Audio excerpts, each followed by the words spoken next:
Salut à toutes et à tous, c'est Nizakai. Aujourd'hui on va parler d'un lieu situé en France, dans un lieu situé à Montignac en Dordogne, d'une galerie de plus de 250 mètres, avec plus de 600 peintures et plus de 1500 gravures.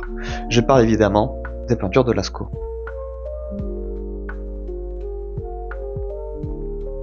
Elles sont parmi les plus célèbres témoignages pariétals au Paléolithique. Elles datent d'environ 17-18 000 ans, pendant la période du Magladénien. Alors la période magladénienne s'étend de 17 à 12 000 ans avant notre ère. C'est la dernière grande culture supérieure occidentale en Europe, juste avant la transition vers le Mésolithique. Donc les pigments, donc les peintures, étaient fabriqués à partir de minéraux naturels. Donc pour le noir, on avait de l'oxyde de manganèse ou du charbon de bois. Pour le rouge ocre, c'était de l'oxyde de fer ou de l'hématite. Et pour le jaune, c'était de la géotite, donc de l'oxydroxyde de fer. À partir de là, on va faire une petite pause chimique. L'oxyhydroxyde de fer est un minerai naturel composé d'oxygène, d'hydrogène et de fer. C'est comme un mélange entre de l'oxyde de fer et de l'hydroxyde de fer. Voilà, ça vous a plu la pause chimique? C'était super dur, non? Et pour finir dans nos couleurs, le blanc, c'était de l'argile ou de la craie, tout simplement. Donc les hommes de Lascaux broyaient ces minerais en poudre fine, parfois mélangés avec de l'eau, de la graisse animale ou même de la salive, pour ainsi en faire une pâte colorée. Ils se servaient de plusieurs techniques pour cela, parfois combinées. Il y avait la technique du soufflage, donc de l'aérographe préhistorique. Donc c'était des pigments mélangés avec de l'eau qu'on projetait par un os creux. Mais une vidéo vaut mieux que 1000 mots, je vais vous montrer tout simplement.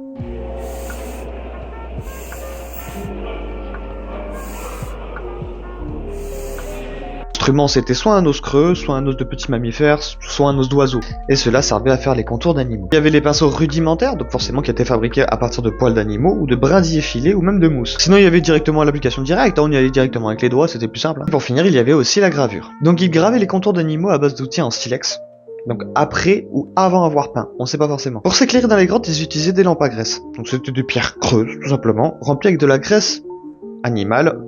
Le plus souvent c'était du renne, et d'une mèche en mousse ou en fibre végétale. Ça fournissait une lumière stable et sans fumée, donc assez pratique quand on travaille profondément dans les grottes. Il se servait aussi directement des reliefs de la pierre, donc les bosses, les fissures, les petits trous, ils s'en servaient pour faire des petits détails sur les animaux. Par exemple, un relief bombé peut devenir le ventre d'un auroch, ou une fissure pouvait devenir une corne. Il représentait des animaux en train de bondir, courir, tourner la tête. C'est quand même assez fou. Certains chevaux avaient même les pattes raccourcies à l'arrière pour donner une impression de profondeur, ou même encore la superposition des couleurs pour donner du contraste. Donc qui étaient ces peintres et ces habitants? Donc c'était des Homo sapiens, identiques à nous physiquement et mentalement. On les appelait aussi souvent les hommes de Cro-Magnon.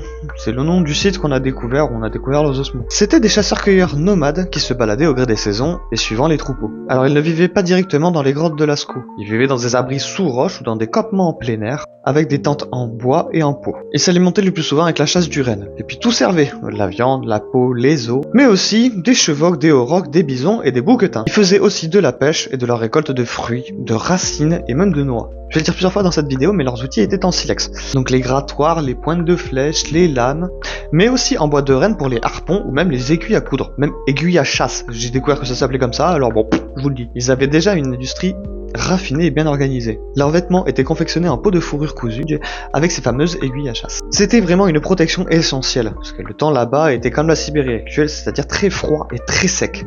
C'était des tribus de 20 à 50 individus, dispersés en plusieurs clans ou plusieurs bandes. Ils se partageaient les ressources et s'entraidaient pour la chasse, mais aussi pour la transmission de savoir, des mythes et des techniques culturelles. Maintenant qu'on en sait plus sur eux, on peut se demander pourquoi peindre. Vous allez l'entendre beaucoup de fois dans cette vidéo, mais il y a plusieurs hypothèses. Donc une hypothèse dit que c'était pour la magie de la chasse. Genre que si tu peins l'animal, t'as plus de chances de le capturer le lendemain. Il y a la théorie allumée aussi, donc c'était pour des croyances spirituelles ou le chamanisme, donc de voyage intérieur ou de symboles. Ou alors c'était pour la transmission de savoir, pour pouvoir apprendre aux jeunes chasseurs quoi chasser et quoi ne pas chasser. Et donc l'hypothèse la plus récente, ce serait un calendrier astronomique, puisque certaines figures correspondraient à certaines constellations. Avant aussi, ce qu'il faut savoir, c'est qu'ils symbolisaient les animaux. En gros, un animal voulait dire quelque chose. Je vais vous donner des exemples. Donc le cheval qui représentait l'abondance, la puissance et la vitesse. Pour le auroch, c'était la force, la puissance et la masculinité, ouais. Il y avait le cerf pour le cycle des saisons.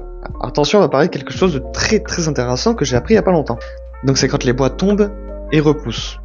On va en parler plus en détail. Donc les cerfs mâles commencent à faire pousser leur bois, enfin, leur bois. C'est pas vraiment des bois, ce serait plus des os recouverts par un petit velours vascularisé. Les jeunes pousses annoncent le renouveau de la nature, et donc en parallèle avec la saison du printemps. Les bois atteignent leur taille maximale en été. Les cerfs sont forts, bien nourris et prêts pour la saison des amours. Et les humains voyaient sûrement cette phase comme une montée en puissance de la vie. Ensuite, pendant l'automne, c'est la période du brame. C'est les bois puissants des mâles qui s'affrontent pour séduire la femelle. Les combats sont spectaculaires. Les bois sont alors l'emblème de la force, de la virilité et de la fertilité. Et pour les hommes préhistoriques, ils liaient ça plutôt à la saison de la chasse abondante, donc cruciale pour les réserves avant l'hiver. En hiver, après le rut, les cerfs perdent leur bois, comme un signe que la nature est morte. Et ensuite, on arrive au printemps et les bois repoussent. C'est un cycle magnifique de la nature. Donc maintenant que ça s'est fait, retournons à nos petits animaux tout mignons. Il y avait le bison, un gibier essentiel, mais aussi très redouté. Et ensuite, il y avait les ours, animaux très dangereux, peut-être liés au monde des esprits. Toujours. Les peintres eux-mêmes étaient des individus spécialisés, peut-être des chamans. Ils entraient dans la grotte de Lascaux avec des lampes à graisse, en transportant pigments et outils. Les grottes étaient sûrement des lieux sacrés, et pas des lieux de vie. Certaines peintures sont très hautes, donc attention, je ne sais pas vraiment si c'est vrai, mais du coup, ils auraient peut-être fabriqué des échafaudages en bois, pour peindre aussi haut.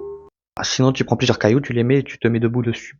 Voilà, hein, on a tous pris une chaise pour aller plus haut, donc je vois pas pourquoi on ferait des échafaudages. Merci à toutes les personnes qui ont regardé cette première vidéo. Alors je sais c'est pas fameux, j'ai l'air d'un con avec mon casque, la déco elle est pas très fut-fut,